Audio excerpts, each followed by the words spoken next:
The room smelled like institutional carpet and air that had been recycled too many times. There was a fluorescent light above the table that hummed at a frequency just below the threshold of conscious notice, but above the threshold of comfort. She had been aware of it for 4 hours. She had been aware of it the way she was aware of all environmental variables.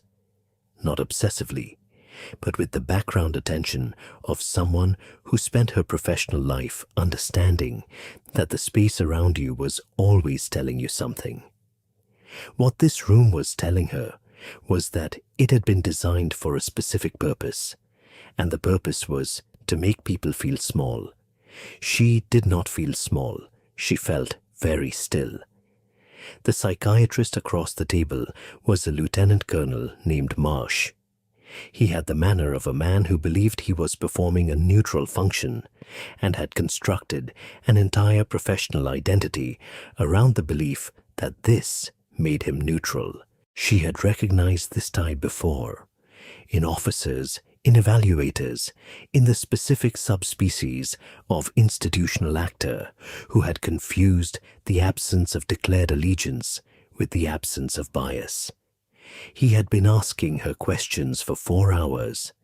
He asked them in a particular order that she had identified in the second hour as a structured screening protocol for acute stress reaction, and beneath that, for what the institutional language called inappropriate operational fixation. She had been deployed 6 weeks ago. She had done what she did in the field, which was precise, controlled, and highly effective. She had come back with a report that contained specific details about a signals intelligence failure that had resulted in the wrong people walking away from a target the entire operation had been designed to eliminate. The report had named names. The names belonged to a colonel, 2 majors, and a civilian contractor. The report had gone up the chain and come back down in an envelope addressed to her with a referral for psychological evaluation. Because what she had described, the evaluation referral said, showed signs of, and here the language was very careful, a persistent and inflexible perception of institutional malfunction that may be indicative of an acute stress response requiring assessment before further operational deployment. They were saying she was unstable.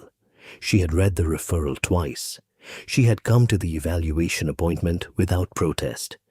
She had sat across from Lieutenant Colonel Marsh and answered 4 hours of questions in the specific way you answer questions when you understand that the answers are not the point.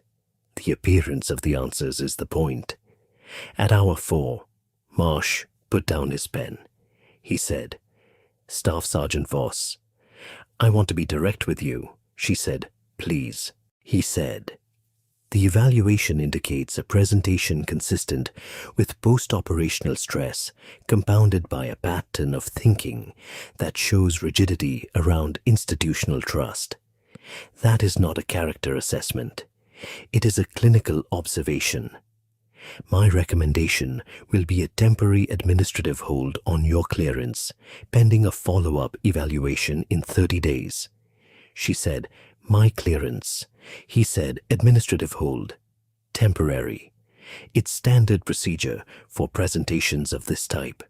She said, "Who requested this evaluation?" He said, "That's not information She said, "Colonel Hargrove requested this evaluation because the report I submitted named him in a command failure that resulted in 6 confirmed targets walking away from an authorized kill operation. Is that accurate?" Marsh looked at her. He said, "I'm not in a position to discuss the operational context." She said, "Of course not." She stood up. She said, "I'll be in contact with my JAG attorney. Thank you for your time." She walked out. She walked across the base, across the motor pool, across the range, all the way to the edge of the base where the perimeter fence met the tree line, and there was nothing for several hundred meters except scrub brush and red clay soil. She stood there for a few minutes. Her clearance was gone. The report was suppressed. Colonel Hargrove and his people were continuing to function as if none of it had happened. And on the night of the operation, in a compound 30 kilometers outside of Kandahar, 6 enemy intelligence officers who should have been eliminated had walked out alive because someone in the command chain had given the abort order 11 minutes before she had acquired the first target, 6 men, walking free because of a decision that had been made at the command level and buried in the institutional record. She was 31 years old. She had been a soldier for 9 years. She was one of the best long-range shooters in her brigade. Her clearance had been seized for filing an accurate report. She looked at the tree line. She had 3 weeks of paid administrative leave while the hold was processed. She knew exactly what she was going to do with them. The thing about the evaluation was this. They had taken her clearance, but they could not take what was already in her head. She had been methodical in the weeks after the operation, not because she had anticipated the institutional response, though she had known it was possible, but because she was methodical in everything, and the operation had produced information she had needed to understand. The 6 men who had walked were not the operation's primary target. They were intelligence officers, 3 from a provincial intelligence network and 3 from a foreign advisory element that had been working alongside it. Eliminating them had been authorized as a secondary objective, contingent on primary target confirmation. When the abort came 11 minutes before she acquired her first target, both objectives had been voided simultaneously. She had looked into the abort order after filing the report. This was, technically, within her operational review authority as the primary sniper element for the mission. What she found was that the abort had not come from a threat assessment. It had come from a communications channel that, in the timeline, should not have been active during the operation window. A command net frequency that was supposed to be on protocol silence. Someone had broken protocol silence to issue the abort. She had the comms log. She had been careful to copy it before submitting the report, because she had been in the army long enough to know that logs had a tendency to become unavailable after they became inconvenient. The comms log showed the abort order originating from a relay point she had traced over several late evenings in the operations center to a communications node that was associated with the contractor element, the civilian contractor whose name was in her report. A man named Vance, who had access to the command net through a technical advisory arrangement that nobody at her clearance level had been fully briefed on. She did not know why a civilian contractor had broken protocol silence to abort a sanctioned military operation. She had some hypotheses. She intended to develop them. She had 3 weeks. She had the comms log on an encrypted drive. She had, through a contact in the operations center, a signal specialist named Ardis, who had been the watch officer on the night of the mission and who had a quiet, specific anger about what she had seen, a copy of the unreacted protocol silence violation record, and she had, through a different contact, she would not name even in her private accounting of this, a partial roster of the 6 men and their last known positions. She did not sleep that night. She sat at her table with the drive and the documents and a map and worked through it. By 0300, she had a picture. By 0600, she had the first fragment of a plan. She had not intended for Captain Finn Salas to be part of this. She had not intended for him to be part of anything in particular. He was a Special Forces intelligence officer she had worked with on 2 previous operations. Not a friend in the usual sense, because her professional relationships were not usually that, but someone she had come to trust in the specific way you trust people you have relied on in the dark and who have not let you down. She went to him because she needed one piece of information she could not find through her available channels: the current confirmed location of the compound where the 6 men had sheltered after the abort. She went to him at 07:30 on the 2nd day of her administrative leave. She knocked on his office door. He looked up from his desk and looked at her face and said, "Close the door." She closed the door. She said, "I need a confirmed location on a compound in Kandahar province. 6 individuals, known intelligence officers, last seen 3 weeks ago." He said, "You don't have clearance." She said, "I know." He said, "Nora." She said, "Finn." He looked at her for a long time. He had that quality some intelligence officers develop, a particular kind of patience in the face of information he was assembling. The way he was looking at her now, taking in her face and her posture, and the specific quality of stillness she was carrying. He said, "What are you going to do with it?" "Going." She said, "What needs to be done?" He said, "That's not an answer." She said, "I know." He said, "You were evaluated yesterday." She said, "I was declared temporarily unstable."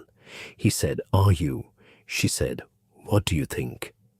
He looked at her for a long moment. She had the sense that he was running through a calculation that involved a large number of variables and that most of them had nothing to do with operational security. He said, "If I give you a location, I'm ending my career." She said, "Yes." He said, "And you're asking me to do it anyway." She said, "I'm asking you if you know where they are. What you do with that question is your decision." He stood up. He walked to the window.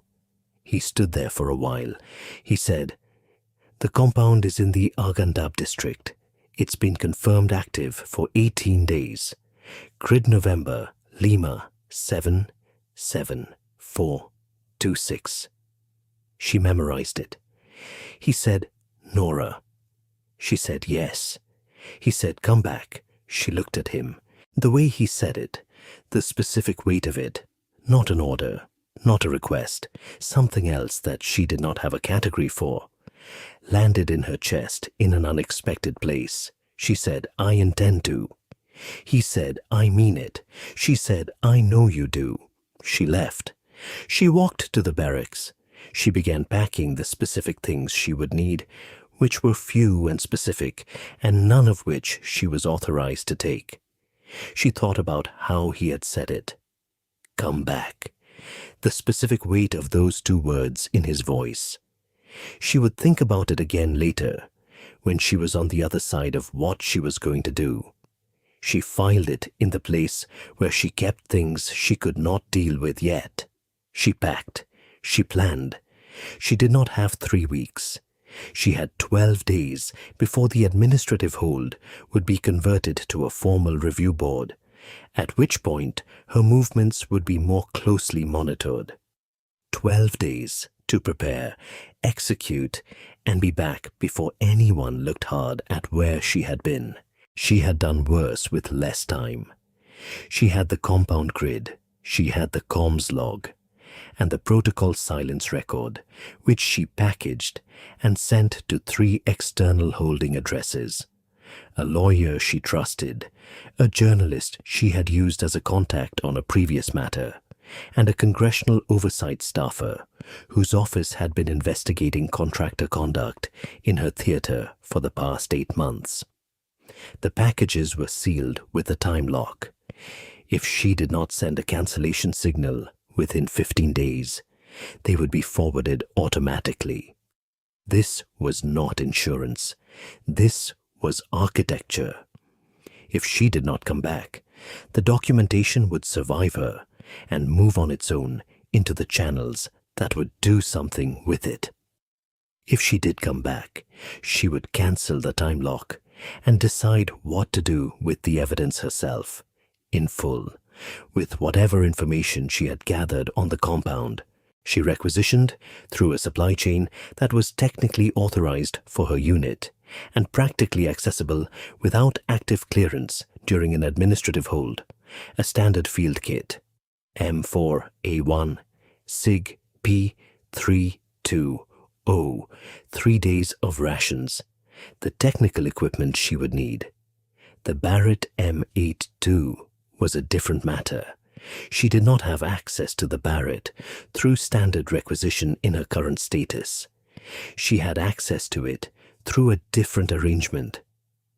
A private range in a rural area outside Kandahar city that she had used twice during previous rotations for unofficial extended practice.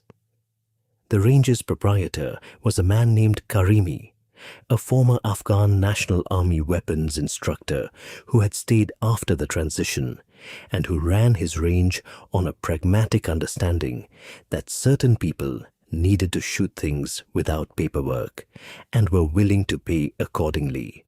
Karimi had a Barrett M82 that he rented to a very specific clientele. She called him. He said in the particular English that was his second language, in the same way Pashto was her second language. "You are the American who shot 17 targets at 2,800 meters in 2021. She said, "Yes." He said, "You are coming back." She said, "Yes." He said, "When?" She said, 8 days. He said, "The Barrett will be ready." She flew commercial to Dubai. She flew from Dubai to Kabul on a contractor's regional carrier.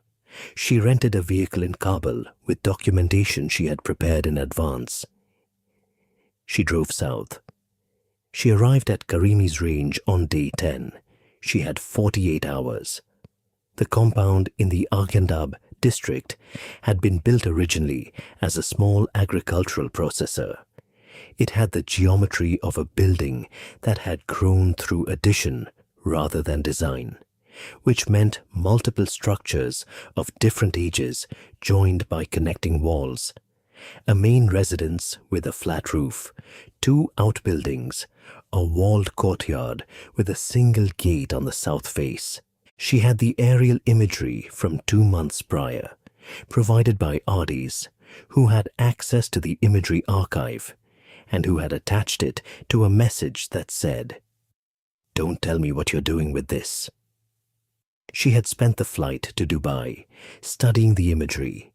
She knew the compound's geometry, the way she knew every terrain she had ever operated in, as a set of angles and distances, and the particular relationship between elevated positions and sight lines that determined where you could be seen from and where you could not.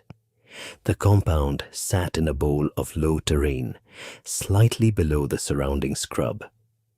The northern approach had a ridgeline at 1,800 meters that provided an angle to the roof of the main residence and the upper windows of the east outbuilding. The courtyard was not visible from the ridge. It was obscured by the main residence's roofline. She intended to be on the north ridge. The 6 men were operating on an irregular rotation.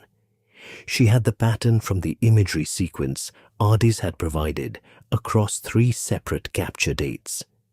The pattern showed activity on the compound roof in the early evening between 2000 and 2200 local. This was the period when the resident element appeared to conduct planning sessions, which were sometimes visible as groups of figures in the open air of the flat roof, when the temperature dropped enough to make the interior uncomfortable. She had 1 night window, 1 chance at the roof. She did not intend to get a second. She was on the ridge by 1900. The Barrett M82 was deployed on its bipod. She had the range dialed, 1,800 meters to the compound roofline, confirmed with the laser rangefinder she had borrowed from Karimi along with the rifle. The wind off the valley floor was 2 knots from the southwest, which she had measured and which she would continue to measure throughout the operation, because wind in this terrain was capable of changing in the window between setting and firing. She lay in the position she had selected and constructed across the prior 8 hours. A natural depression in the ridgeline that gave her a prone position with a clear angle to the roof and a profile that, from the compound, was indistinguishable from the surrounding terrain in the dark. She was wearing the field kit she had brought, and she had camouflaged the Barrett's profile with local scrub that she had harvested during the daylight positioning. She had been in position for 90 minutes before the first figure appeared on the roof. This was the part of the work that most people did not understand about long-range precision shooting. The waiting was not the difficult part. The waiting was the job. The shot was 30 seconds of the job. Everything else was the patience and the attention and the ability to read everything the environment was telling you while maintaining the precise physical stillness that the shot required. She watched through the scope. At 2013, 2 figures appeared on the roof. At 2024, 2 more. At 2031, the remaining 2. 6 figures on the roof, moving in the patterns she had observed in the imagery. A loose cluster near the north edge, which was the part of the roof closest to her angle, with 2 individuals who moved between the cluster and a position near the stairwell access on the south side. She studied them for 11 minutes. She confirmed 3 of the 6 against the imagery she had memorized. The other 3 she could confirm by position and behavior, the pattern of movement within the group, the way 2 of them stood slightly apart from the main cluster, with the specific posture of men who had security responsibility, even in what they believed was a secure location. At 2042, the 2 with security posture moved to the stairwell side of the roof. The remaining 4 were in a cluster near the north edge. She settled into the shot. The Barrett M 82.50 caliber at 1,800 meters, 4 seconds between acquisition and the next acquisition, which was the minimum she could cycle with the bolt while maintaining position. She had run this sequence, 4 targets in a cluster at 1,800 meters. On Karimi's range the previous afternoon, 40 times, until the sequence was not something she was doing, but something her body knew how to do, while her mind held the larger picture. She found the first target. She breathed out halfway. She fired. The round arrived at the target in just over 2 seconds. In the time between firing and arrival, she had already cycled and acquired the second target, accounting for the group's likely reaction to the first shot, which would be instinctive drop. So she had aimed the second at a position that was half a meter above where the second target was standing. 4 rounds, 4 hits. Elapsed time, 11 seconds. She cycled and found the 5th and 6th targets, who had dropped behind the roofline's lip when the first shots landed. She had anticipated this. She had the angle. The north edge of the roof had a parapet that was low enough that a prone figure behind it was still partially exposed from her elevated position on the ridge. She found the 5th through the parapet gap. She fired 1 more round, 6 rounds, 6 targets. She did not move for 4 minutes. She watched through the scope. She confirmed. Then she began breaking down the Barrett in the dark. She had it packed in 14 minutes. She moved off the ridge in the direction that took her away from the compound and toward the vehicle she had staged 2 kilometers west on a dirt road that led eventually to the main road that led eventually to Kandahar city. She drove through the night. She had planned for the compound. She had not planned for what she found on the way back. She had a radio scanner running in the vehicle. Standard precaution, monitoring local communications frequencies. At 22:47, she picked up a transmission on a frequency she recognized. Not the frequency she had expected to recognize. A military frequency, specifically a special operations support frequency that was not supposed to be active in this district because there was no authorized special operations element operating in this district tonight. She pulled off the road. She listened. The transmission was brief. 2 identifiers she did not recognize, exchanging a grid reference and a time window. The grid reference, she calculated, was approximately 3 kilometers from the compound she had just left. Someone else was out here. She sat in the vehicle in the dark and thought about this for 4 minutes. There were several explanations, not all of them benign. An unauthorized operation that was running parallel to her timeline. A surveillance element that had been tracking the same compound she had just hit. Or, and this possibility arrived in her mind with a particular clarity, an element that had been sent out here specifically to track her. She did not know which. She started the vehicle. She drove north, away from the grid reference, toward Kandahar city. She kept the scanner running. There were no more transmissions on that frequency. She was back in Kandahar city by 0200. She was on a flight to Kabul by 0530. She was on a commercial carrier to Dubai by 0900. She spent the 3-hour layover in Dubai, thinking about the transmission. She thought about Colonel Hargrove. She thought about the evaluation. She thought about the fact that the evaluation had happened 2 weeks before she had acted, and that acting had happened 2 days before her administrative leave window closed, which was a very tight timeline, which meant that if Hargrove or his people had suspected she would act, they would have had reason to put a surveillance element in this area. She could not confirm this. She might never confirm it. What she knew was that the compound was hit. The 6 men were no longer a factor. The documentary record she had built was sitting in 3 time-locked envelopes, and she was on a flight back to the base with 22 hours to spare before her administrative leave officially ended. She slept on the plane.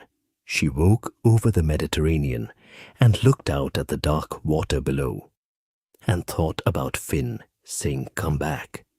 She had come back. She thought about what that meant. She sent the cancellation signal to 2 of the 3 time-locked envelopes the morning she returned to base. She did not cancel the 3rd. The 3rd was the one addressed to the Congressional Oversight staffer, whose office had been investigating contractor conduct. She did not cancel it because, on reflection, the documentation it contained, the comms log, the protocol silence record, the timeline of the abort order, and its contractor-associated origin point, was exactly the kind of evidence that the oversight investigation had been trying to build. She had spent 9 months as a soldier, documenting something that had taken a congressional investigation the same 9 months to approach from the outside. She let the package deliver. She cancelled the forwarding mechanism after it did, so no second copy would go out. The staffer's office received the package.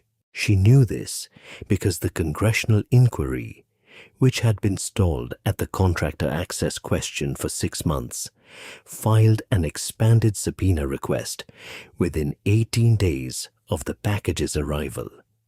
She watched this happen from her barracks, on administrative leave, technically unstable according to a military psychiatrist who had never been in the field. She was not unstable. She had never been unstable. She had been inconvenient, which was a different thing. She found out about the transmission 3 weeks later through a route she had not anticipated. Ardis reached her through a personal channel, not official, a messaging application they had used for operational coordination during the previous rotation. Ardis said, "I need to tell you something. Can you talk?" She said, "Yes." Ardis said, "The frequency you might have picked up on the night of the 23rd in the Afghan district." She said nothing. Ardis said, "That was us. Signal watch. We had a listening post in that area keying on contractor communications. Hargrove had deployed a contractor surveillance team to the district. He was trying to confirm whether you were going to move." She said, "Was he?" Ardis said, "Yes. The surveillance team was there to document whatever you did so he could use it for the formal review board. He needed evidence of unauthorized operational activity to lock the clearance hold permanently." She said, "And what did his surveillance team find?" Ardis said, "Nothing. You were clean coming out.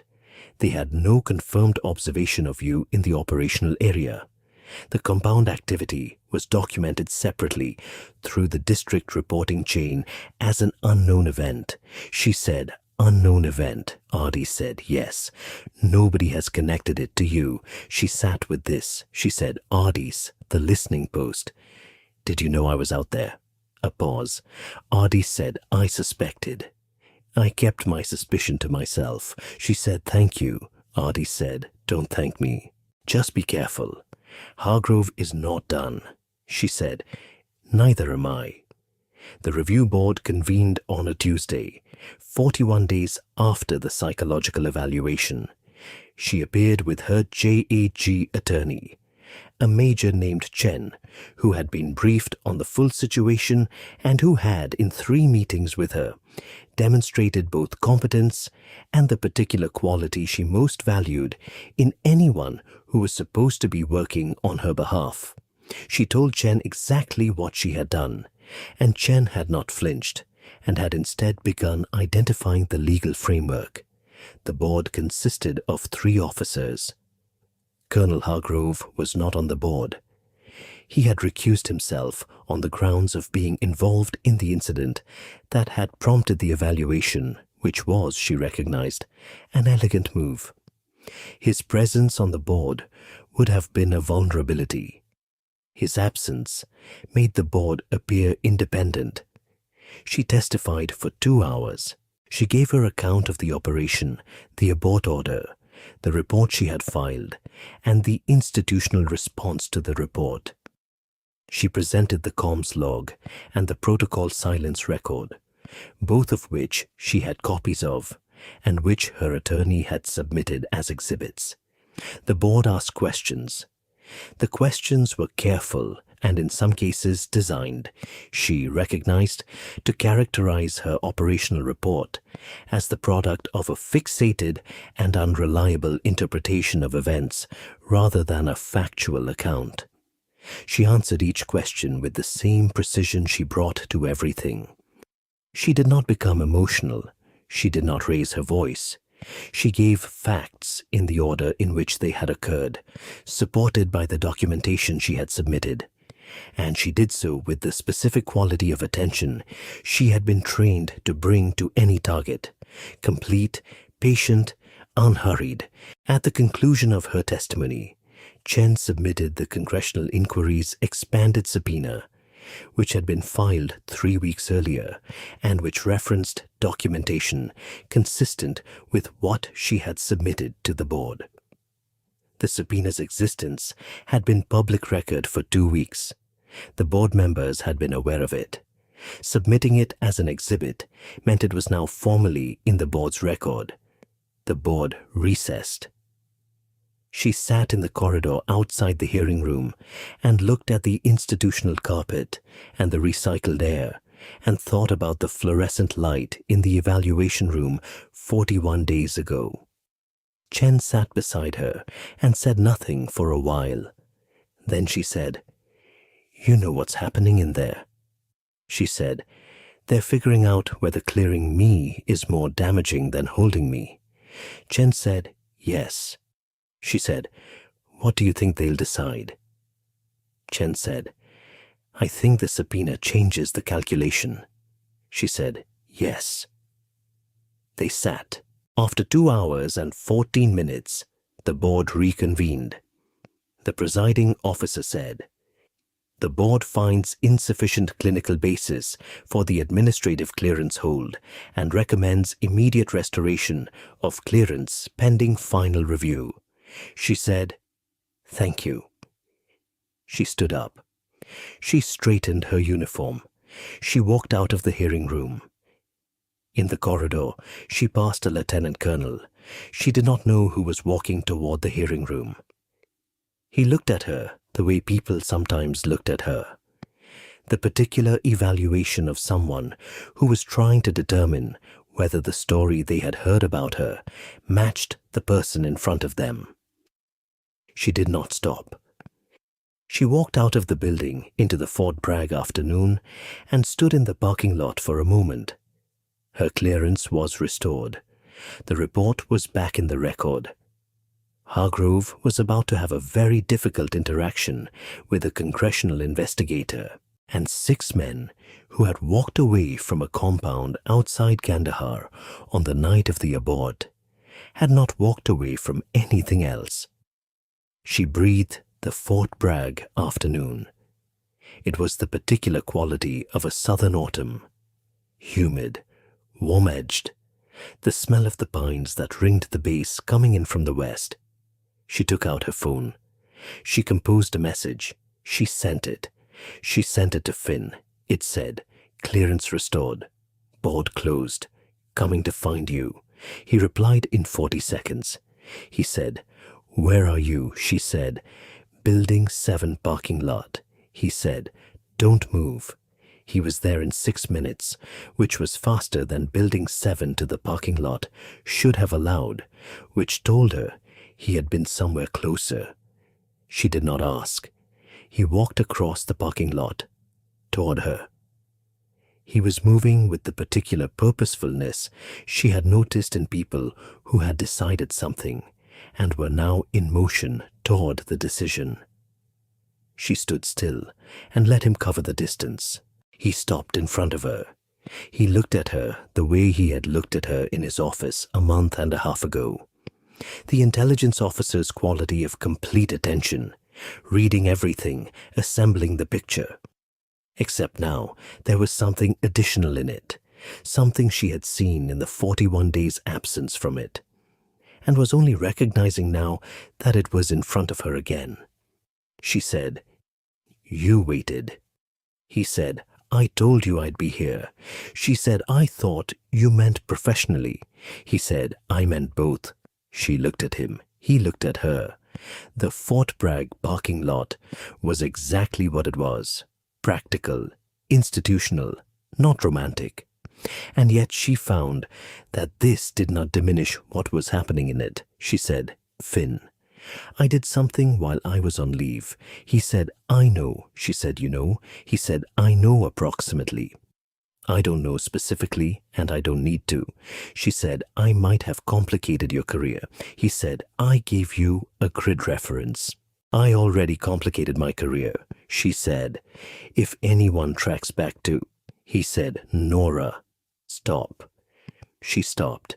He said, you came back. That's what matters right now. Are you all right? She said, yes. He said, are you actually all right, or are you performing all right? She thought about this. She said, both. The performance is accurate. He looked at her for another moment. He said, have you eaten anything today? She said, coffee. He said, that's not food. She said, I know. He said, come on. They walked off the parking lot together, not touching. Not yet, because there were things between them that were still in the process of being understood, but walking at the same pace, side by side, in the way 2 people walk when they have been somewhere difficult together and have come out the other side and are now arriving at what comes next. The afternoon sun was doing the particular thing it did at this latitude in October, warm and low, and making everything look more significant than it was. Or perhaps not more significant than it was. Perhaps exactly as significant. She thought about his voice on the phone. Don't move. 6 minutes to cover whatever distance he had been covering. She thought about that. 3 weeks after the board hearing, Colonel Hargrove was called to testify before the congressional inquiry. She was not there. She did not need to be there. She had given the inquiry everything it needed in the package that had delivered through the time lock, and the congressional investigator had done the rest with it. She had also provided, through Chen, a supplementary affidavit detailing the sequence of the evaluation and the board, which formed the institutional retaliation record. She found out what happened at the hearing through Chen, who had a contact in the oversight office. Hargrove had appeared with his attorney. He had answered some questions and declined to answer others on advice of counsel. The civilian contractor, Vance, had been separately subpoenaed and had produced his own legal representation and declined substantially more questions.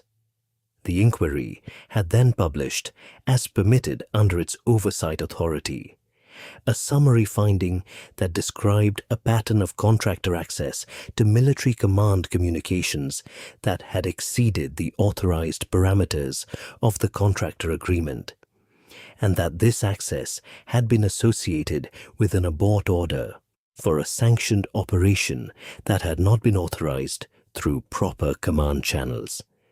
The summary did not name her. It did not describe the subsequent compound activity. It described only the operational failure, the 6 men who had walked, and the contractor communications that appeared to have caused it. The summary recommended a formal Inspector General review of the contractor program. The IG review was opened within 30 days. She read the summary in Chen's office. Chen said, "It's not a prosecution, not yet." She said, "I know." "Is it enough to end Hargrove?" Chen said. "His career is over. The IG review will take months. The contractor loses the program. Whether there are criminal charges depends on what the IG finds." She said, "And the abort order," Chen said, "is in the record as unauthorized. The operational consequences are documented." "Ellis," she stopped Chen there. She said, "Different matter." Chen said, "Sorry, yes, different matter." She said, "Is there anything more I need to do?" Chen said, "File the supplementary affidavit I prepared. After that, the process runs on its own." She filed it. Then she left Chen's office and walked out into the afternoon. The process was running. The documentation was in the record. Hargrove's career was over. The contractor program was under review. The 6 men in the Arghandab compound were not a factor. She had done what she had come to do. She thought about the transmission she had picked up on the Arghandab road. Hargrove's surveillance team, sent out to catch her in the act, finding nothing because she had moved cleanly and come home cleanly. She thought about what it meant that he had sent the team out in the first place, what it said about what he had suspected, which was that the woman he had declared unstable was precisely as stable and capable and determined as she had been before he tried to make her otherwise. The evaluation had not changed who she was. It had just started the clock. She asked him 3 weeks after the board hearing, when he had known. They were on the range. She had been shooting at 1,800 meters. Not the Barrett, the standard issue M4A1, because her Barrett clearance was still in an administrative holding pattern that she was working through Chen to resolve, and the M4A1 was what was available. She was not shooting badly. which told you something about what 1,800-meter Barrett practice did for your work at shorter distances. She put the rifle down. She turned to him. She said, "When did you know?" He said, "Know what, specifically?" She said, "What I was going to do." He said, "When you came to my office," she said, "that early." He said, "The way you asked for the grid, you already had everything else. That was the only thing you needed. It told me the rest," she said, "and you gave it to me anyway." He said, "Yes." She said, "Why?" He looked at her. He said, "Because you were right. The abort was unauthorized. The 6 men walking was a direct consequence of contractor interference in a sanctioned operation. And the institution was responding to your accurate account of it by calling you unstable. I gave you the grid because I trusted your judgment more than I trusted the institutional response." She said, "That's a career-ending calculation." He said, "I know what the calculation costs. I made it anyway." She thought about this. She said, "Finn, are you in any trouble because of this?" He said, "Not currently. If the IG review surfaces the contractor program's full scope, there may be questions about the signals intelligence that was associated with it." "I may be questioned. I intend to answer honestly," she said. "Honestly." He said, "Yes." I gave a grid reference to a soldier who I had reason to believe was conducting an authorized reconnaissance. "That is the truthful characterization of what I did," she said. "That's a very careful characterization." He said, "I am an intelligence officer. I characterize things carefully." She looked at him. He looked back. She had come to understand a sense of humor that was so dry and so integrated into his ordinary manner of speaking that you could be several minutes into laughing before you understood that was what had happened. She picked up the M4A1. She said, "You characterized your way into something you can't uncategorize." He said, "I did." She said, "Are you all right with that?" He said, "I've been all right with it since I said the grid number out loud." She fired. She hit the target at 1,800 meters. He said, "Nice." She said, "You should see me at 3,200. He said, "I intend to." She looked at him over her shoulder. He was not looking at the target. He was looking at her. There was no performance in it, no angle, no agenda.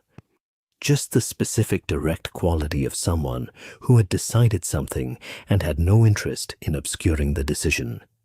She turned back to the range. She fired 6 more rounds.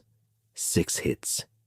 She found out in month 3 of the IG review that Ardis had been interviewed. She reached Ardis through the same private channel. She said, "Are you okay?" Ardis said, "Yes." They asked about the signals data from the night of the operation and from the period of the administrative hold.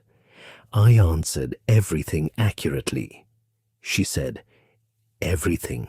Ardis said, "I told them I had provided you with operational imagery and communications data in my capacity as signals watch, and that this was consistent with my responsibilities. I told them I had no knowledge of your specific activities during the administrative hold." She said, "Both of those statements are accurate." Ardis said, "I know that was deliberate." She said, "Ardis, I want you to know what you did meant something." Ardis said, "I watched the abort happen in real time.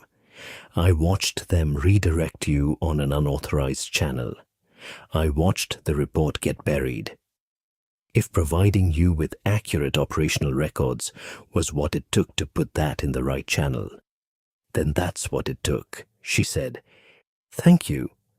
Ardis said, "Don't. Just make sure it held." She said, "It's holding." Ardis said, "Good. I have a promotion board in 4 months. I'd like to still have a career." She said, "You will." Ardi said, "How do you know?" She said, "Because you were right. Your records are accurate, and the IG review is going to confirm it. The people who should be worried are worried. You're not one of them." Ardi said, "You sound very certain." She said, "I am certain." She was. She had built the evidence to produce this specific outcome, and it was producing it. The IG review was building from the contractor program documentation toward Hargrove's authorization chain. The timeline was closing around the right people. Ardis had done what was right, and the right thing was on record. It was going to hold. 5 months after it opened, the IG review published its initial findings. She read the full text in Chen's office on the morning it was released. The findings were extensive. They documented a contractor access program that had exceeded its authorized scope across 3 operational theaters over a period of 14 months. They documented 7 instances of unauthorized contractor influence on command communications. They documented the specific instance of her operation. Not by name, not in operational detail, but as a case example of contractor communication interference, producing an unauthorized abort order for a sanctioned operation. They documented the institutional response, the psychological evaluation, the clearance hold, the characterization of the reporting soldier as exhibiting a pattern of institutional distrust, the use of the evaluation mechanism as a tool to suppress an accurate operational report. That last part, the IG language said, constituted a potential abuse of the evaluation process and was being referred for separate inquiry. Hargrove was named in the findings, not for criminal conduct. The IG report was not a criminal referral, but as the officer responsible for the evaluation referral and the clearance hold, whose conduct was found inconsistent with proper use of military administrative procedure. His career, Chen said, was done.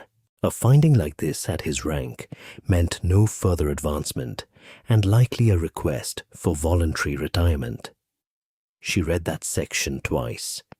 She thought about the evaluation room, the fluorescent light, Marsh saying that her perception of institutional malfunction was clinically significant.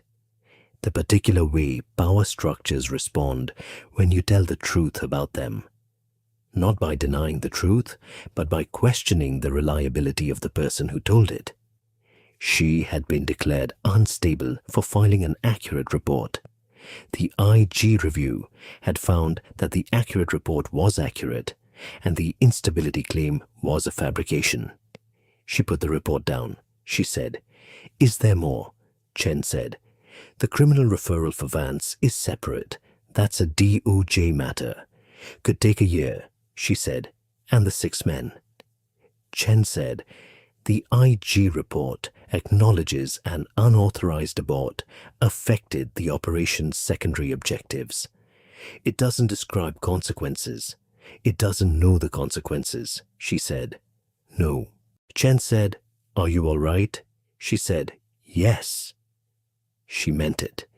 She was all right in the specific way that comes from having done what you set out to do and found that it produced the result you intended. Not relief exactly, completion. The particular quiet of a task finished. She stood up.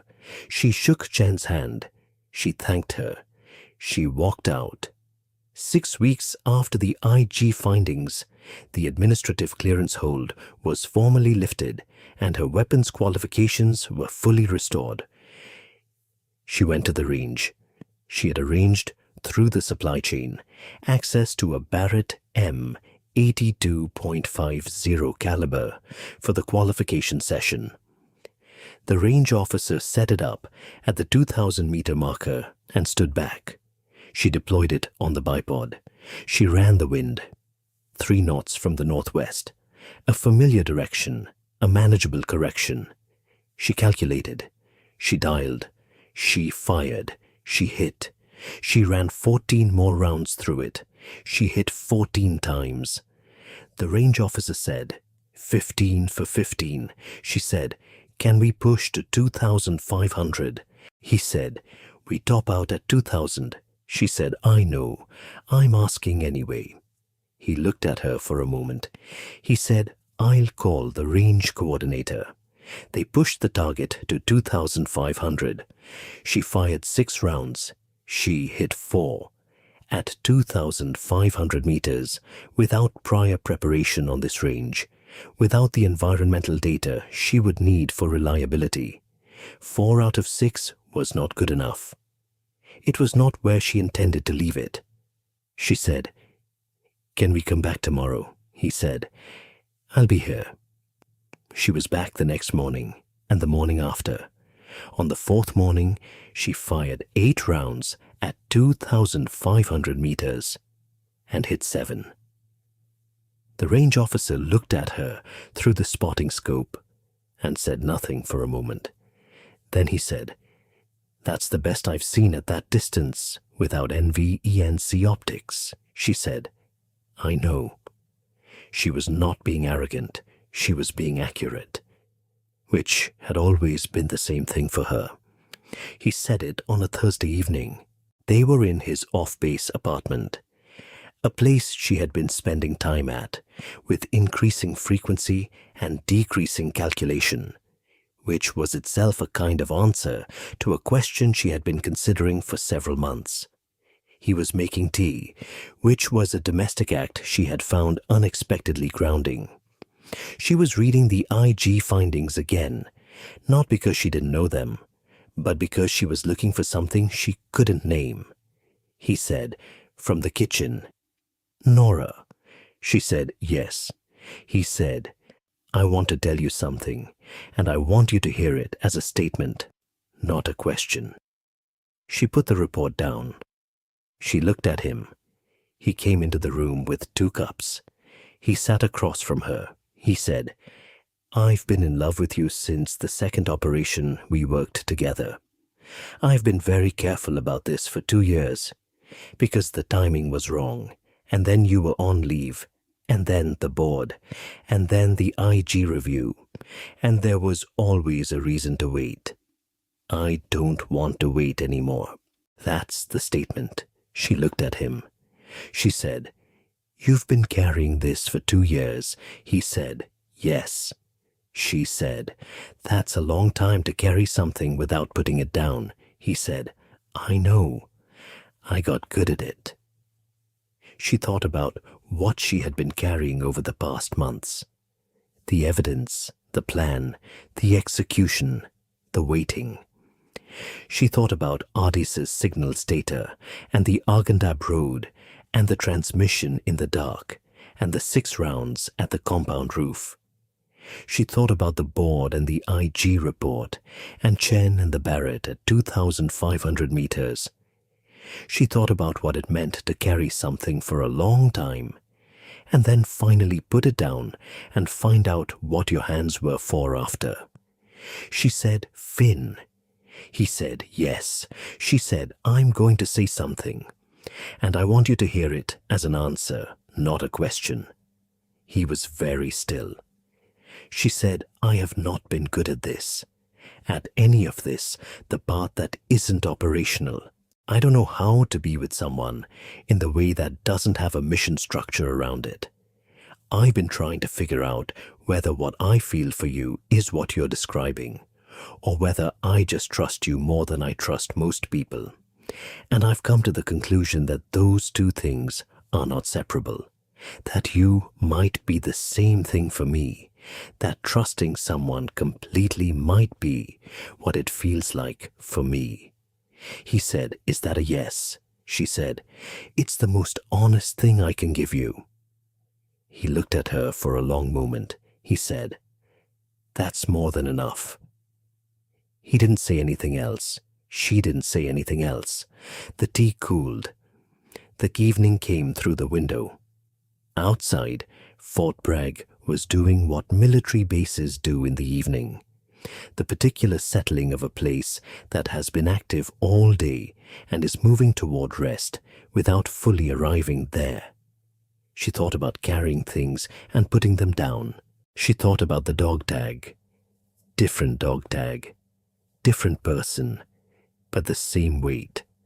The same question of when you were ready to set something down and use both hands for what was next. She reached across the space between them. She covered his hand with hers. He turned his hand over and held it. That was enough. That was actually exactly enough. She got the Barrett qualification extended to 2,800 meters. She had been working toward it for 6 months, using available range, time the way she used everything, methodically, incrementally, with the specific patience of a person who understood that distance was not a problem to be solved, but a relationship to be developed. At 2,800 meters, the Barrett M82's .50 caliber BMG round was in the air for over 3 seconds. 3 seconds was a long time in which the wind could change, the target could move, the barometric pressure could shift. She had learned to read all of these variables the way she read everything in her environment, not consciously, but through the background attention of a person who had been doing this long enough that the reading was automatic. 7 hits out of 8 at 2,800 meters on a clear morning with a 4-knot crosswind. The range officer called it exceptional. She said, "Not yet." She came back the next morning. Finn was there. Not required to be, not supposed to be, but there with coffee he had brought because he understood by now that she didn't eat before range sessions and that coffee was acceptable. He sat at the spotting scope and called her shots with the same precision she would have wanted from any spotter and a level of attention that was something more. He said after the 6th round, "Left by 8 centimeters." She said, "Wind shifted." He said, "Yes, about 40 seconds ago." She said, "I know. I felt it." He said, "Then you already adjusted." She said, "Next round." She fired. She hit. He said nothing. She fired again. He said, "Center." She reloaded. She fired 8 more rounds. She hit all 8. At the end of the session, he lowered the spotting scope. He said, 8 for 8 at 2,800 meters. She said, "On a clear morning. I want to do it in rain." He said, "Of course you do." She looked at him over her shoulder. He was smiling, the particular smile of someone who knows a person very well and finds what they know consistently worth smiling about. She said, "Is that a problem?" He said, "Not even slightly." She turned back to the range. She broke down the Barrett on the bipod. She packed it. She said, "Do you want to shoot?" He said, "Are you offering to spot for me?" She said, "You spotted for me, it's fair." He said, "At 2,800 meters," she said, "start at 1,500. Work up." He took the rifle. She took the spotting scope. He settled into position with the care of someone who understood what she had just told him about how this worked. That you didn't rush to the distance, you built to it. She watched him find his position. She watched the way he moved into it. Unhurried, precise, economical. She thought about the first operation they had worked together 2 years ago, before any of this. The second operation, where he had, apparently, decided something he had been careful about for 2 years. She said, "Wind is 4 knots northwest. You want 3 centimeters of right correction from true." He dialed it. He fired. She called it through the scope. She said, "Left by 6." He said, "I see it. I overcorrected." She said, again. He fired. She said, "Center." He fired again. She said, "Center." She thought about all the things she had carried and set down, and the things she was still carrying, and the things she had picked up since. She thought about the evaluation room and the Afghan bridge, and the 6 rounds at 1,800 meters, and the Barrett at 2,800, and the IG report, and Chen and Ardy's, and the congressional inquiry. She thought about Finn saying, "Come back." She thought about being back, fully back. Not the damaged version, not the officially unstable version, not the version that Hargrove had tried to define her as. The real version, which had never stopped being real, even when the institution was insisting otherwise.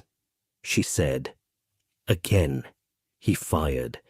She said, center. She did not talk about the Argandab compound publicly. She did not talk about it privately either, except once.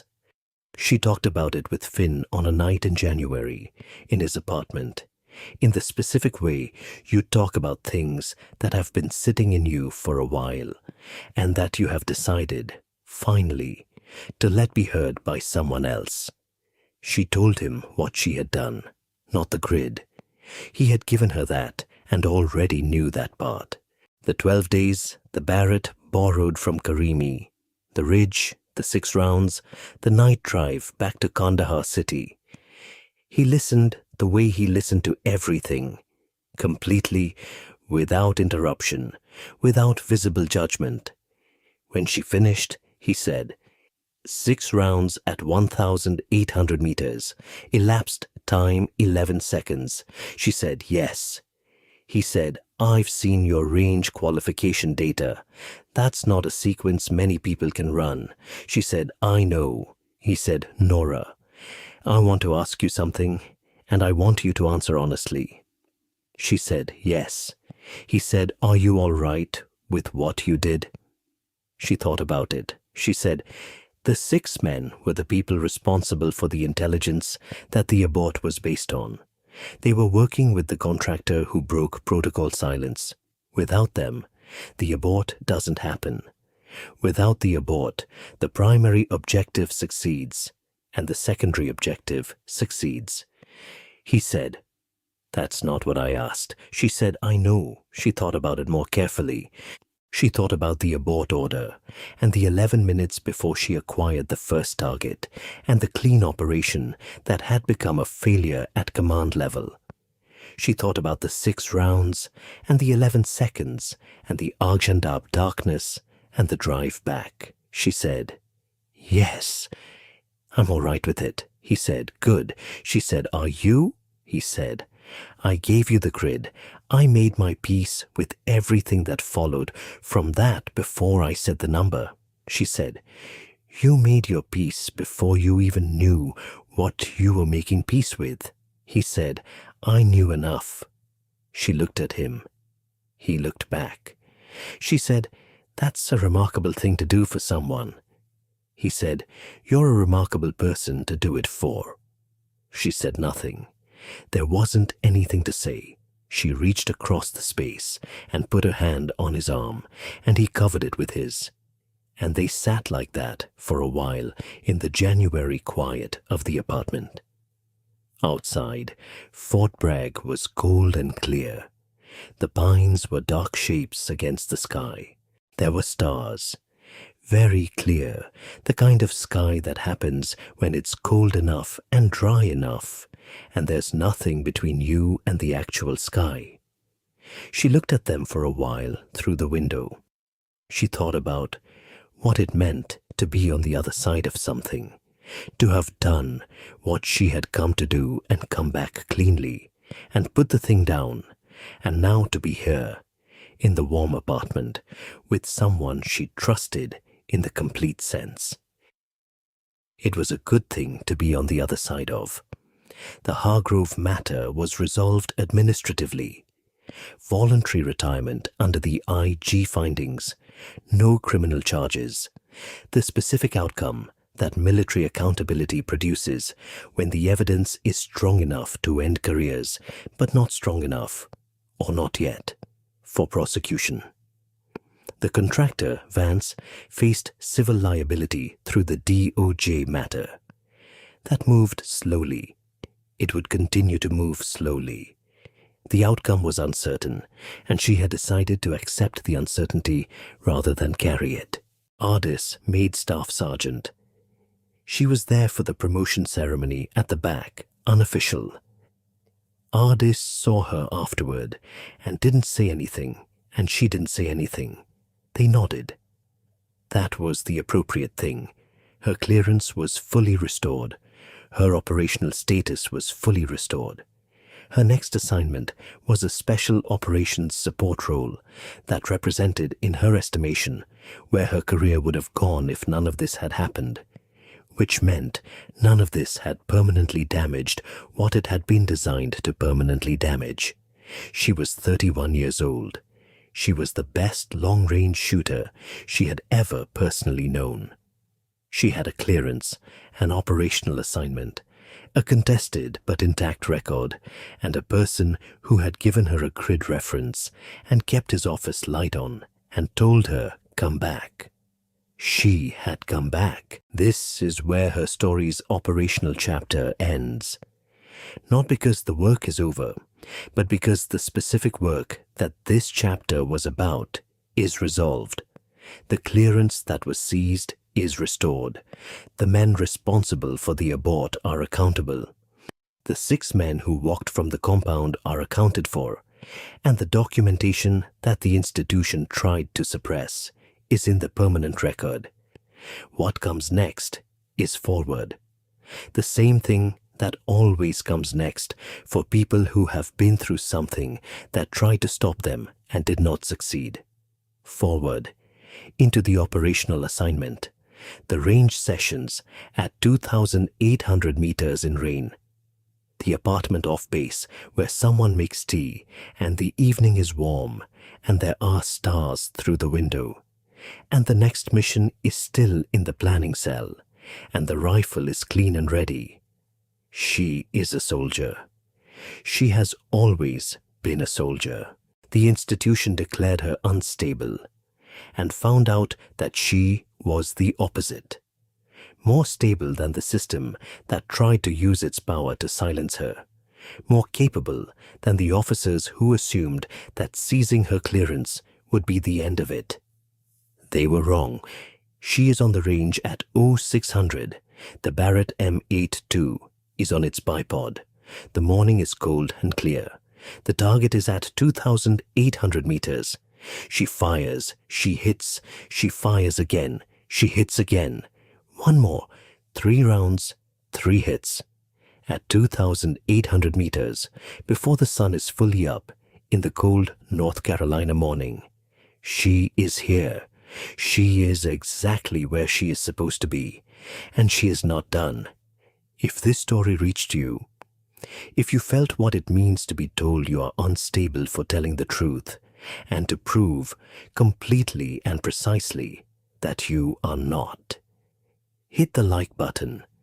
It keeps these stories in front of people who need them. Subscribe to be here for the next one. We'll keep making them as long as you keep watching.